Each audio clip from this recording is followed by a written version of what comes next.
Merci beaucoup tout le monde d'être ici aujourd'hui. J'ai avec moi Marsha, Laura et Tenel, qui étaient des très bonnes amies de Kristen French. Comme vous le savez, Kristen French était l'une des victimes de Paul Bernardo, qui a été tué, torturé, violé. Malheureusement, Marsha a reçu un appel téléphonique de la famille French il y a à peu près une semaine indiquant que M. Bernardo a été déménagé à une prison médium et que la décision a été prise sans consulter les familles des victimes. C'est un outrage total. C'est la raison pour laquelle le Parti conservateur a revendiqué que le gouvernement Trudeau lance une directive forçant le système de renvoyer M. Bernardo à une prison de sécurité maximale.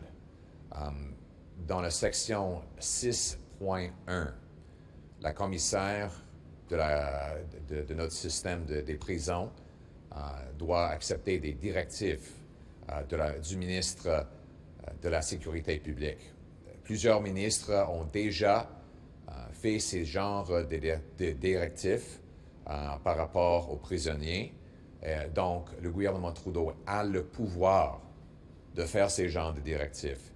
Et nous avons réclamé une directive forçant toutes sortes de prisonniers trouvés coupables des meurtres multiples de rester dans des prisons maximales, de sécurité maximale.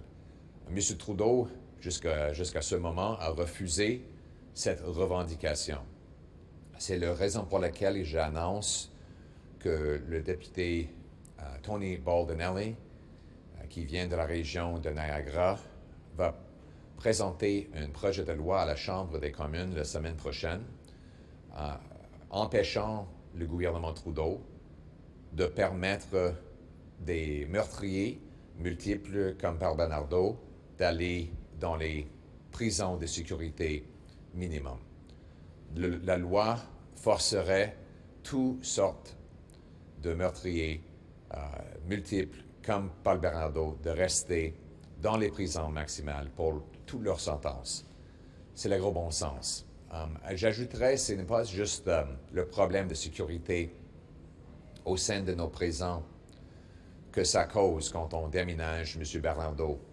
C'est vraiment de l'harcèlement des familles des victimes qui doivent recevoir des appels pour l'indiquer qu'il est déménagé, qu'il a davantage de liberté.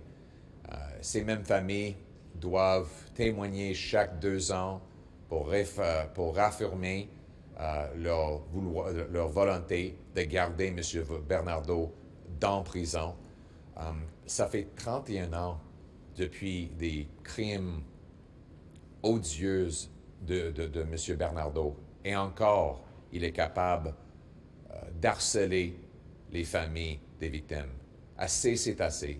Il nous faut des lois claires pour protéger les Canadiens, mais encore plus le personnel qui travaille dans nos prisons.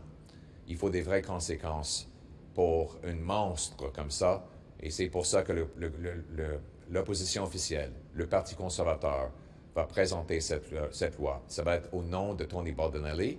Il va le présenter la semaine prochaine. C'est le gros bon sens, et on va encourager le gouvernement Trudeau de l'adopter immédiatement avec un consentement unanime.